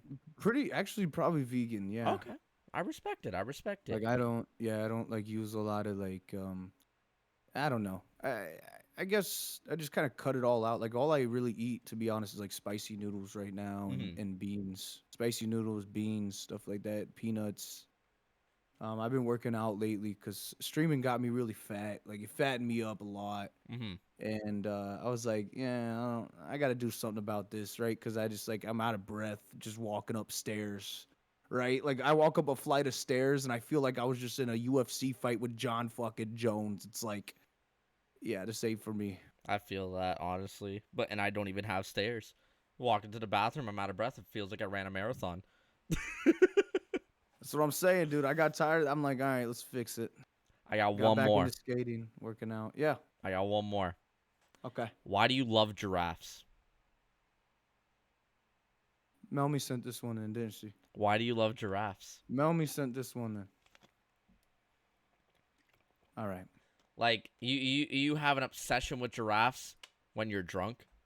You love to send photos of giraffes to your friends when you're drunk. So my question for you is, how many giraffe photos do you have saved on your PC and your phone right now? Where did this love start, and why is it not of platypus instead? This is Mel. Mel did this. She, I like you. I don't even. You don't even have to say it. You don't even have to do it. I know she sent this one in. Not at all. Why would you expose me like that? Why would you? What is wrong with you? We were having such a good conversation. And now we just made it better. Tell us your opinion on giraffes. What's going on with them? You know, I'll expose her then. She baits me with giraffes. She'll sometimes she'll bait, dude. She baits, dude. She'll literally take like a picture of a giraffe in a thong or something or in like lingerie and send it to me. Yeah. Yeah, dude. Some like Rule 34 giraffe shit and send it. She tries to bait it out of me, dude. She tries to release the demon, bro. The Like one demon time when we you're were in a drunk. Discord call with like it was probably like 9 other people, and she turns her camera, like she puts on her overlay. She's like using her virtual camera in OBS, and she puts like a sexy giraffe on her overlay. And don't deny that because I remember, yeah, I remember when that happened. And now whenever we're like in voice calls with the homies and shit, like, and I'm drunk, like I just have a bad habit of, for some reason, I look up giraffes and send them pictures of a bunch of giraffes. I don't know why. I love platypuses. That's my favorite animal, Yep. platypus. But when I'm drunk, it's like giraffes are kind of my obsession. And All the homies pretty much know when I'm drunk because I'll like bring up giraffes or just and then I'll wake up the next morning with a hangover and like my wallpaper's set to giraffes. Like my I have like 16 tabs open of just Google images of giraffes. Like I have a fucking YouTube documentary about giraffes on, you know. It's like, dude, it was bad. I gotta be on one of these calls when you're just ranting about giraffes at this point, because that will be fucking I don't know how they hilarious. put up with me sometimes. I don't. Like the people that are really close to me, I have no idea how they put up with me. I really don't, dude. I'm like, how the fuck did I not get kicked out? Like, how the fuck did you guys not disconnect me? How the fuck do you put up with me? How do you deal with me? It's because they love me and they know it. It's all right if you want They to. accept my drafts. Just find what animal Melmy's obsessed over. That's not a panda, right? Panda's her favorite kind of thing, but we just need that animal Duck, that she talks about when she's drunk. A duck? ducks. She always sends me ducks. Yeah. Well, there you go. Not you got beef on her, or sorry, you got dirt on her. She's got dirt on you on your guys' favorite animals, but just when Oh, you're I got drunk. more dirt on her. I can keep going. Fuck, where were you when I had her on the podcast? Fuck, I was dude. watching that podcast, but God damn listen, it. did you know that she is attracted to Omen from Valorant? Like she actually has an obsession with Omen. Yes. Like majority of the nights, all right, if you ever see Mel on Discord and she's online, she's like looking at Rule 34 pictures of Omen. Like he's got fucking like a 16 pack of abs, right? Like yeah, her, Bex, all her friends. I'll expose the shit out of her. She's got Omen everywhere. Dude, I don't give a shit. She wrote a poem about Omen. Like it's yeah, she wants to get on me, dude. She's accepted it, unlike you. You want a justification for your giraffe hobby. Because What? hers is like some cool guy with a fucking hood and mine's a giraffe. Like, what am I supposed to say? Sorry, I'm a furry? Like, no, dude. How am I? Listen, you don't understand how hard this hurts me. I can't dress up as a giraffe and make love to anybody because how do you dress up as a giraffe? I don't have a long ass neck. Can we get a cosplay of a giraffe as like a donation goal? I don't know how it Can would you pull work. up the TwitchCon as a giraffe? Like, what do we It's gotta like, do? what am I supposed to do? Crank up my neck, dude, and just like, Yeah, like a fuck. like the rings that just help extend the neck. Just wear those. That's all you gotta do. It's easy. Yeah, I'm pretty sure that's like certain culture. I would probably get canceled if I do that. Actually, yeah, Also, you're right. like I don't know if you just think I'm just like a rock'em sock'em robot where someone hits me like it's gonna bring and my head's gonna shoot up, but I don't really have a giraffe neck. Okay. But you could just you do realize that there's giraffe cosplays. I don't know if you know Toys R Us, but their logo and their mascot, or not their logo, but their mascot is a giraffe. Trolleyzz, I'm not dressing up as a giraffe. It's not I'm happening, trying, kid. guys. I'm trying. I'm sorry. I'm trying to get you some reason to make him be a giraffe. But speaking of like your content over time, those were the three stories. So we're good now. No more exposing yet. Speaking of your content, like it's evolved over time. You went from the shitty microphone quality to now where you are now, studio microphone, XLR setup, I'd assume, and filters on your mic to make it sound good. Not only that, though, you've brought in a lot of different concept ideas, whether they've been one-offs or they've been series on the channel, and a few of which I'm able to relate to. I briefly brought them up, but you've done Scuffed Jeopardy. I have Trolley Trivia, which is Scuffed Jeopardy, right? Yeah. You've gone on a date IRL on stream. Oh yeah, that was yeah. That's an interesting one. You've done like your skate park sessions. You did one recently on stream. But above all else, and I mentioned it earlier, you've ran a podcast. You've actually run it under 3 different names. Mm-hmm. We've had Five. 5 different names. Yeah. What have been? I have Pool Party Podcast, Pool Boys Busted Podcast, and the most recent one being the Deep End Podcast, which is the most clever name, even though you trashed on it. Yeah. And then there's also the Scuffed streamer podcast, but then that like Trainwrecks has the Scuffed podcast, so it was like yeah, so that didn't work. And then there was it was like the I'm drunk as fuck podcast that happened one night, and it was like that was a title change though. I changed that later in the title, so it probably didn't show up on like stream Yeah. tracker. But yeah, so yeah, I've had a lot of different podcasts, and then like I don't know. I change up a lot of my different content. Because I always do song submissions, so I have to do different things and change things up a lot to keep everything fresh. Yeah. Now, Keep bringing new ideas. with your podcast, what made you originally want to start it? Like, I know there was a hype at one point where everybody was starting a podcast. Were you part of that hype, or were you like before it? Were you after it? When did you find Um, yourself starting one? I was listening to Bill Burr. Like I Okay. listen to Bill Burr's podcast a lot. I like Bill Burr. Mm-hmm. He's a great comedian. One of my favorites, actually. Probably, yeah, I'd say my top three comedians of all time is Bill Burr, Dave Chappelle, and then I'm interested on who your third is. I want to say I'd say Bill Burr, Dave Chappelle. I want to say like I don't want to be. I think that Kevin Hart is a good comedian, Yeah, I but he's wouldn't say he's good in top like a three. marketing fashion, especially like he knows how to brand himself and Yep. stuff like that. But I'd say as far as like the true heart, I'd say Andrew Scholes is a very good comedian. He's very different as well. Like his crowd work is Yeah. amazing. No, I can definitely Uh, agree to that. yeah. Good choice. Good choice on the third. But his podcast is kind of what inspired you to make your own. Yeah, Bill Burr's podcast. Just listening to it a lot, and I was like, "Ah, I kind of want to try this out, and I'm probably gonna bring him back soon and have different people up. I've just been, kind of thinking of different ideas and a way to make a way to make it more Of interesting course. and stuff like that. Just thinking of different things. Yeah, as somebody who's been running one for over a year now, I know exactly what you mean. You got to keep adding stuff. You got to keep changing it a little bit, keep it interesting, keep people on their toes, right? For example, with me, the photos, as this podcast was for a year straight, just strictly on Twitch. Now it's on YouTube and Spotify. Even though Spotify can't see the photos, YouTube can. So I still like to keep them interesting because those can have like a backstory to them, as you described, the one with the Dragon Ball shirt, and as I called it, the BDSM one, but it's got a really good story behind it. Like stuff like that, it's something that you don't see on others. Most of them just kind of keep it straight lined.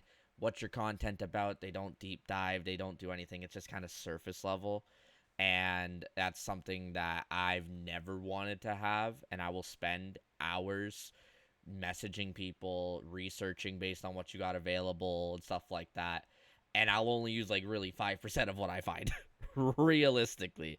Oh yeah, Rich, you missed that earlier. You missed when we were talking about these photos. Don't worry, don't worry. And we also got him making love to a guitar. But if you want to go back and watch it, feel free to do that. But with your podcast, right? You started it off. What was the first name of it? Ever? Ever. I think the very first one was Pool Party. Mm-hmm. And you brought on your friends, right? Yeah, Yeah. What yeah, were yeah, yeah, yeah. what were the main topics that you guys were focusing on, or were you just all like kind of winging it and shooting the shit and making it like We'd an get hour long drunk as podcast? fuck and talk about jack shit. Fair, fair. I respect it. I mean, if we want to get drunk as fuck now, I got the bottle beside me, but The Crown Royal. the Crown Nice. Royal Peach, baby. I mean, if I want Nice. to be bougie, I bought this for a party, and we ain't having it anymore. Okay, got the absolute. It's Yeah. not bougie, but it's something different. He's trying to say something with these peach flavors. Yeah, You're hinting at something. ass fat, but That's what I'm saying. You think about booty. yeah, think about booty, man. Ass over tits. Come on, come on. Hell yeah. But with your podcast, and you said now that you kind of want to bring it back. Your most recent being the Deep End podcast. It's on YouTube for people that want to go find it. You started off interviewing yourself. You started off just shooting the shit for an hour, right? You had community submissions on like topics and questions and stuff like that. What made you go independent to rebrand your podcast? So I was like, I don't know, like I wanted to bring people on, but I was like, fuck it, dude. I got shit to say for about an hour, maybe 2 hours. Screw it. I'll just go for it. Mm-hmm. That's it. It was kind of outside of what your streams are about, and you mentioned how you were recording them in the morning, wanting to get them uploaded so people could watch them whenever, right? Now, afterwards, you started to bring more and more people on. You were bringing streamers on, producers on. Is that what you want to bring back with the podcast? Do you want to bring on producers that you've kind of vibed with? You want to bring on other streamers, for example? What are you planning to do with this revamp of the podcast? So I want to bring it on. I want to add more of a humor aspect to the stream, and then I want the solo podcast to be more serious, in Mm-hmm. tune, me just speaking my mind, and I think for the most part, bringing people on and stuff, I would obviously have different segments, maybe even little game shows, whatever it may be. Yeah. It would be within that realm. I like that. I like that. Do you have kind of any spitballing ideas you want to share to everybody right now, or are you kind of keeping it on the back burner? Not too many crazy ideas I've been thinking about, but one I've recently been thinking about is pulling up, obviously old beats and stuff for producers or old songs for artists and stuff like that. Obviously, like deep dives, those are always a great idea. But I had a great idea of getting in contact with somebody close to the person. Obviously, not like a family member or anything like that, but maybe like a mod that's been in there, on there for a while, having them come on to the podcast mid call, have a certain time or whatever, and then them sharing an embarrassing story about the person. I love that. Like that literally just takes what I'm thinking of to an 11, and you could do that. You could pull that off very easily. Now, I want to ask, do you know who Nardwar is? Absolutely. Nardwar. Nardwar. I'm going to assume that's where you kind of get that message, get personal topics kind of thing from, because I'm going to be 100% honest. That's exactly where I get my shit from. I Yeah. messaged Rich Kick. I messaged Melmy. I messaged Rich kid. Parker, and he didn't answer. Oh, my mod. I'm sorry. He's real kept to himself. Nah, it's all good. At the end of the day, even without a single reply, I will still have a full podcast based on deep diving. But big shout out to them for helping me out here, for giving me a couple of the topics. But to wrap everything up in this podcast, we're getting down to the deadline of it. There's one last thing I want to talk about, and I messaged it to you. Yeah. More recently, you were victim to a troll on the internet who almost ruined everything. And that's why I say you kind of went from Twitch hated to Twitch partner, and it wasn't even your fault. Tell us about the story of the anonymous troll. So, we've always had like trolls come in, and sometimes it's just goofy shit and you just don't worry about it. It's like it's they just got an issue, whatever. It's just online trolls, right? It's online. It's part of being a good streamer, good content creator is dealing with them. Every once in a while, you get the occasional dick pic in the Discord, and so can't share screen too much in the Discord or whatever stuff like that. But then after a while, I'm not gonna, it's just certain things I'm gonna leave out just for the privacy of like Of course. other people who weren't involved. But this person came around the community, still have no idea who the hell it was. And they started off with like follower botting, stuff like that, right? Follower botting and trying to blow up our notifications while we were streaming. Um, just trying to be an annoyance and disrupt the stream as much as possible. Yeah. Then it started off with them trying to find info out about people, trying to search people up, finding real names, making Twitch accounts with people's real names, stuff like that. And it just kept getting worse and worse and worse, and to the point where it was like there's just certain things involved that just aren't good, like stuff in real life, stuff that had to do with addresses, doxing, stuff like that. Yeah. Really, really bad issues. And then after a while, we kind of just like kept ignoring them.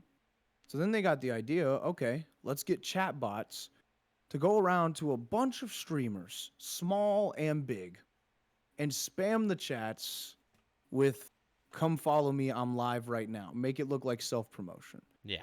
And people would believe it, and then they would come to our streams and verbally abuse us, say really mean things to us, thinking that we were self-promoting in their favorite streamers chat, whatever, coming over, stuff like that. And it kept getting worse. Like right now, I'm still banned from Sweet Tails chat because I guess I got one of them went there, and they thought it was me, and Mm-hmm. one of the mods banned me, whatever it was. But um, there was one day they went to Kyle, who's a GTA RP streamer. If you ever heard of Kyle, it's just Kyle on Yep. Twitch. Um, very big streamer, Very very big. big. I mean, huge streamer, right? Like one of the biggest GTA RP streamers. Yeah. They spammed his chat with my link, and I guess Kyle just thought it was me, and he clicked on the link and pulled up my stream on his stream with 10,000 viewers. 10,000 viewers. Yep. And out of nowhere, I noticed there's people, my chat's blowing up. It's like, Yeah. hella people, new chatter, new chatter, new chatter. I'm like, what the fuck is going on? Yeah. Right? Like, I'm like, what the hell is going on? I got freaked out. Like, what the hell is this? Mm-hmm. So I got freaked the fuck out, dude. I'm like, yo, what's going on? What's going on right now? And we were doing a stream where we were for Women's History Month. We were making like intro songs for women streamers, making like outro songs, BRB songs, and just making music for our beloved women of the Twitch community and streaming community, stuff like that. And so I was trying to keep the good vibes and I was trying to ignore it. And then I'm like, something's going on. So I pull up my stream on my phone and I see I got like 170 viewers. I'm like, okay, hold the fuck up. Hold the phone. Hold Yeah. the phone. What's going on? I don't just get 170 viewers like that. That doesn't just happen. You know, Yeah. no raid, no. What's going on? And so I'm like sitting here and a lot of them are verbally abusing. A lot of them are this and that. I'm like, what the fuck? So out of nowhere, my OBS just blinks. And this is all within a course of maybe 3 minutes. Mm-hmm. 3 minutes. Now imagine that stress of those 3 minutes. Oh, it's just the worst fucking experience of your life on stream. the clock is moving so slow. You have no idea what's going on. It was all so fast at the same time. And then my OBS just, the time stops. Like everything disconnects. I get these notifications on it. I'm like, what the fuck? And then I still see my chat though in the OBS chat. And people are like, what the fuck? What the fuck? What the fuck? And then it stops. And then my Discord is like ping, ping, ping, ping, ping, ping, ping, ping, ping, ping. And this is like probably 6 minutes in. Yeah. This happened so fast. 6 minutes in, I look at my Discord. Everybody's in the voice chat. I'm like, I just got fucking banned. I just got banned off the platform. And that feeling of how much I've streamed, how hard I've worked for everything, just feeling like it was just gone. It was one of the worst feelings I've ever felt in my life. Just like everything I had worked for, even though there's unbanning and stuff like that, that was a strike on my account in my mind. Yeah. And that's something that doesn't go away. And it's like, I just got so fucking like in that moment, so scared. Anxiety is like, what just happened? So I got on my alt account on my phone or whatever, and I looked up my stream. Wasn't on Twitch. I was banned, obviously. Yeah. So then I have my friend go to Kyle's, right? Kyle's stream and like send me the VOD, like screen recorded on his phone and send me the VOD. So he sends it over. Kyle pulled up my stream on his stream and was watching me. And then Kyle realized, oh, wait, it's not him doing it. I don't think it's him doing it. And all these people in the chat are roasting me, saying, you know, awful things about me. I didn't fucking do shit. It doesn't really matter, though. I have really thick skin, but it was just like, okay. And then he, like, quickly exits my stream once he realizes that. Yeah. So I'm like, what the fuck do I do? This is about 9 minutes in. What the fuck do I do? I had no idea. Mm-hmm. What can I do? So I went straight to Twitter. And I just started my Twitter at that point. Like I started my Twitter back in February, by the way. That's why it's not on your link tree. I'm like 3 minutes in. Yeah, I still need to get it on there and shit. But I go to Twitter, not expecting anybody to really see it. And I post, I'm like, I just got banned, like this and that. And I make like, I frantically tweeting. Like, I need to get the word out. That's the only way this is going to happen. I hit up Capri Sun Poppy, who has a very big Twitter reach. People start retweeting instantly, and Capri was talking to me about it. I hit up Mel as well, and like some of my community, and they're just getting it going. Like we're pushing it. Then BB just gets in the situation and retweets it. That helped out a lot. She also posted it in the partner Discord. Yep, I remember in, like, that. Whatever the help section or whatever. And people just kept retweeting it, helping it out. Like it was just like the community came together. It was like, have you seen Pokemon the first movie? Yeah. And you know when Ash turns to stone and he's on the ground? I was Ash turned to stone. Pikachu was like my community, right? Just sitting there crying. And then Twitter was all the Pokemon sitting around that start crying along, and then the tears float magically into Ash while he's still stone and he comes back to life. Yep. That's what it was like. That's what it felt like in that moment.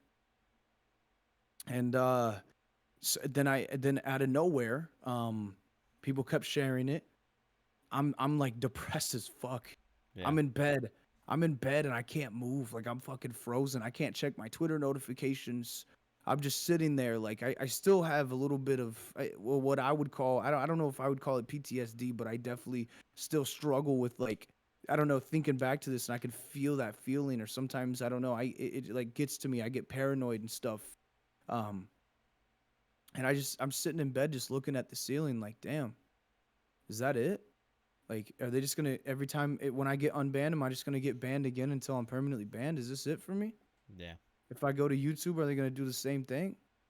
Is this the end? Like everything I worked for, like everything my community has done for me, was it all just a waste? It's like, where do we go from here? And then out of nowhere, it's like 3 a.m. I get an email. It says, "We're sorry. It was a mistake on our end. You're unbanned." And I remember getting up, screaming at the top of my lungs, "Fuck you!" Running to my computer instantly, booted it up, messaged back people that I knew were worried about me.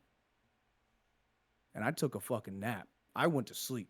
I said, "Fuck this. I'm going to sleep. I'm sleeping on this. Tomorrow I'm going to post I got unbanned. We're going to do this. We're going to turn the fuck up." So I did it, and we won. We won. You know, and I didn't slow down streaming. I didn't get paranoid. I kept going. I Yep. kept pushing.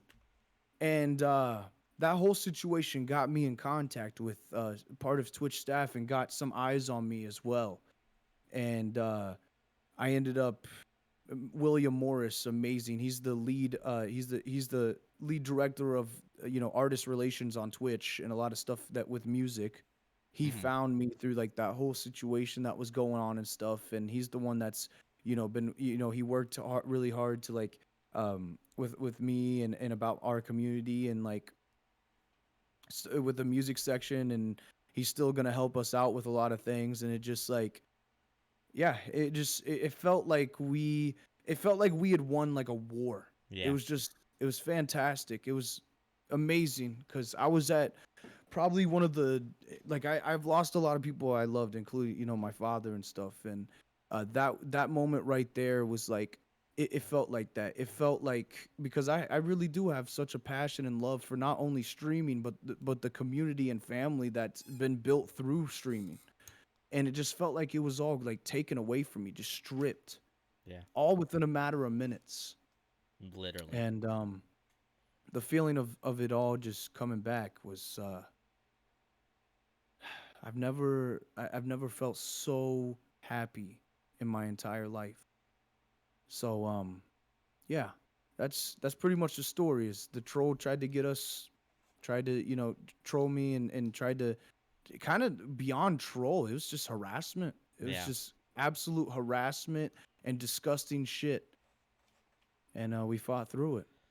And first off, I want to say thank you for being open about talking about that story. That was the one story that I wanted to make sure you were okay with mentioning because I didn't want to, just have it pop up randomly like these photos, for example. These photos, it's public. People can see what these are. That story, that's on a whole different level. So thank you for being open and honest about it. I'm glad that everything got cleared up as soon as possible. I found you roughly around the time that happened, and I just remember seeing my whole feed because I've been in the circle for a while, like over a year, mainly through Sorry and then meeting everybody else. But I've been in the circle for a while, and then just seeing my feed full of a retweet from you, like a retweet of your tweet, people like tweeting out to Twitch, unban you, and everything like that. It even though the situation was shitty, it proved to me that I personally am in the right circle, right? And I'm blessed to be where I'm at, and I feel like you can agree with me that even though the Twitch world is fucking massive, everybody knows somebody, and apparently we all know each other in a way, but we all also care about each other, right? If you are in the circle and you are not a dickhead. Like, you're not an asshole. You're a real person who cares about what you're doing. It's seen, it's appreciated, it's understood, and that was the easiest thing to tell about you is you genuinely do care about what you do. You care about your stream, care about your community. You care about everything that you've put into this. And to see everybody band together to get you on band, to get the right eyes on the situation was incredible as an outside source who barely knew you at this point, right? And now here we are a few months later because this was still recent.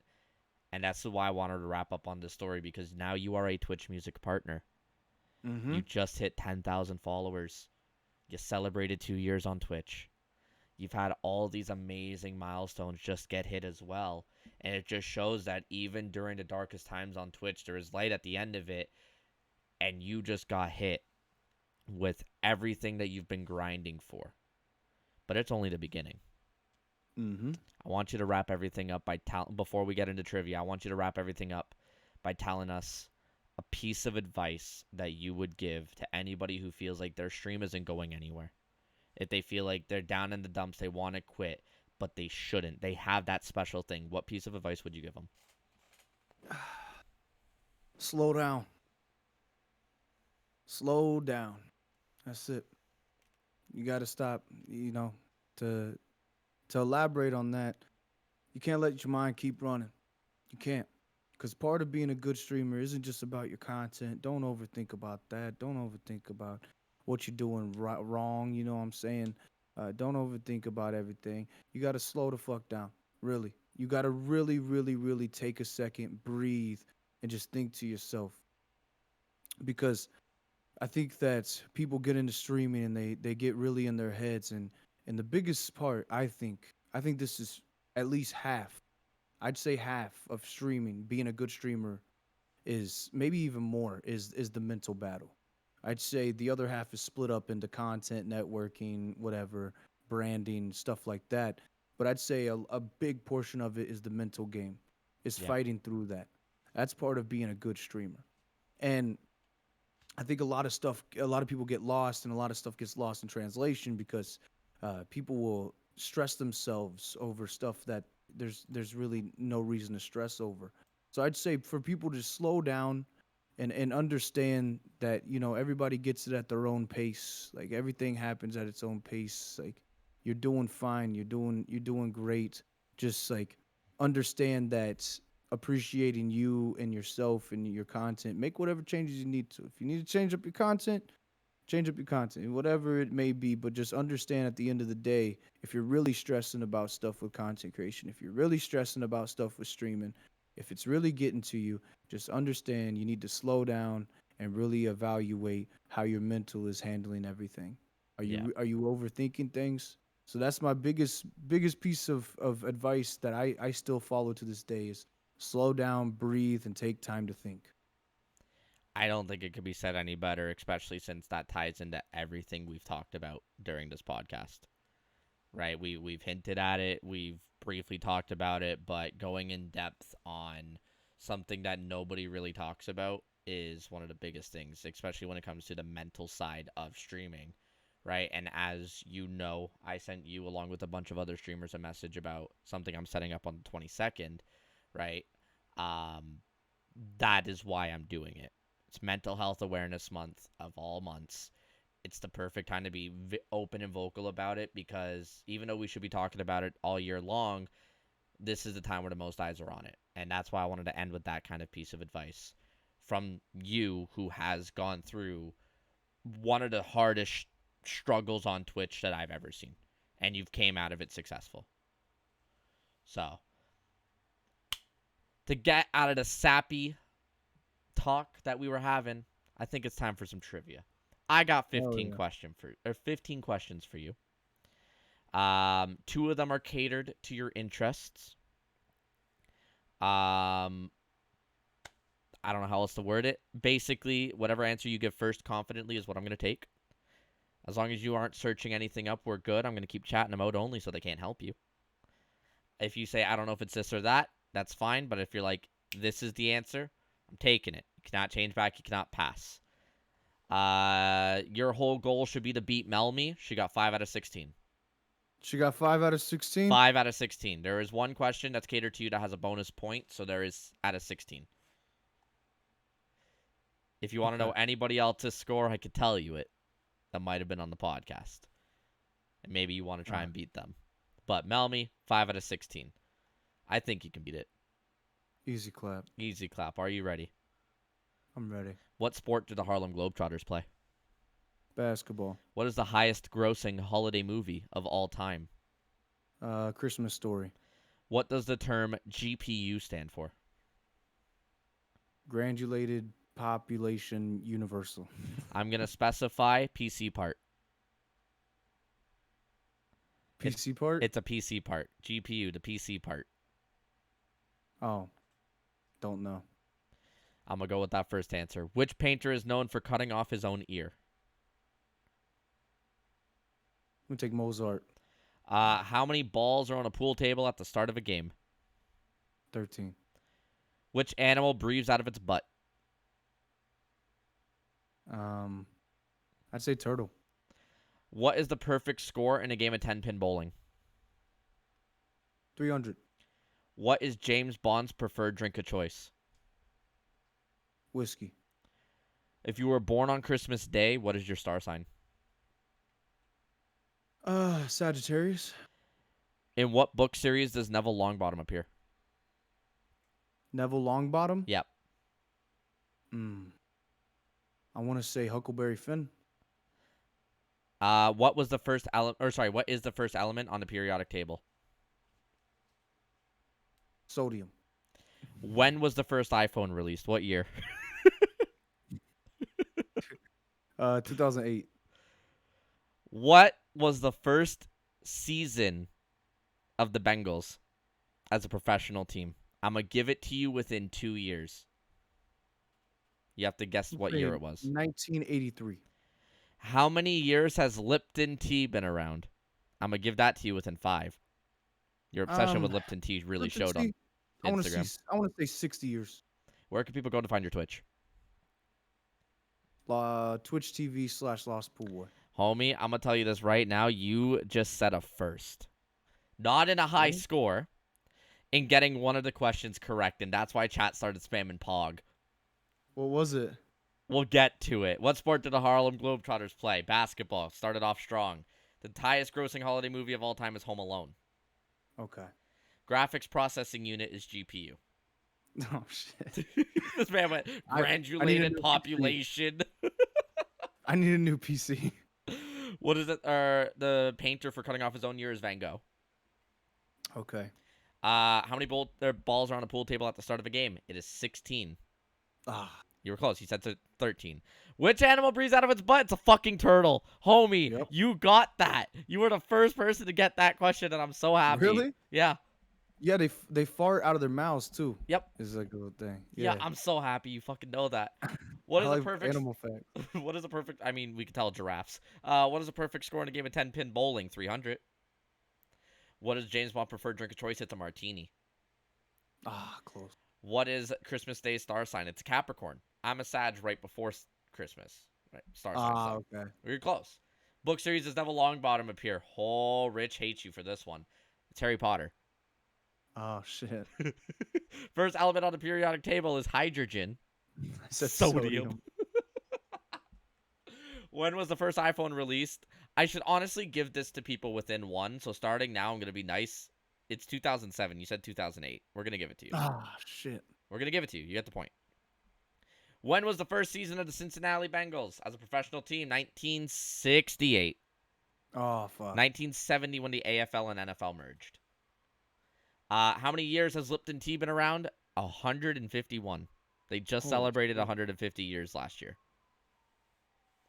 And finally, where can people go to find your Twitch? Homie, you tied Melmy. No. Yeah. I'm so sorry. Oh, no. The bad news.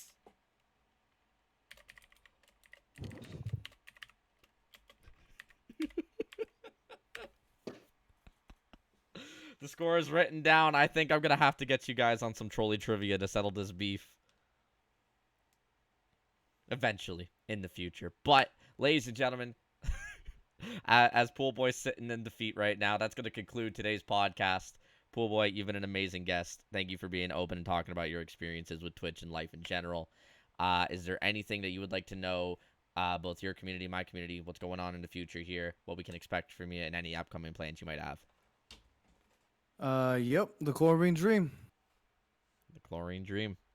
That going to wrap it up? Also, I might have tied Melmy here, but just know, everybody, this is a message to the world, okay? I am so much cooler than Melmy. Just never forget that. Listen, y'all got a lot of similarities, and I've met her. I haven't met you yet, but I'm still going to vouch for you. Anyways, that's going to conclude the podcast. Pool Boy, thank you for being an amazing guest, dude. I am going to hop out of here and talk to you later, but before I do, we're going to raid out, and I want you to choose who we raid. I know You there's already one. know. I know there's. Yep. Do we just say that you won? Yeah. Can we just fake it and say that I beat her in trivia? I can agree to that. All right. We're going to end the recording here. Everybody listening on Spotify and YouTube, thank you so much for tuning in, and I will talk to y'all next week.